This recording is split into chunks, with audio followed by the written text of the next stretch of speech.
At Minco's Max, we do a lot of repairs that the Apple Store and authorized Apple service providers are not allowed to do. For example, in this video, you can see that we are removing the battery from the top case, which is glued in with adhesive. Apple does this so that when you need a battery replacement, they don't just replace the battery.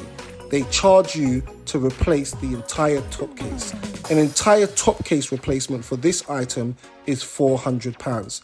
We've done the battery for £200 and we've also serviced the customer's logic board for an additional £90. So we've gotten rid of any dirt or grime from the logic board, we've cleaned the fans and we've reapplied thermal paste under the customer's heatsink to ensure that the customer's laptop is running at the correct temperature, all for less than what Apple charges on a battery replacement, replacing your entire top case. It's a no-brainer, guys. Get into Minco's Max, where we save you money and help your used item run like new.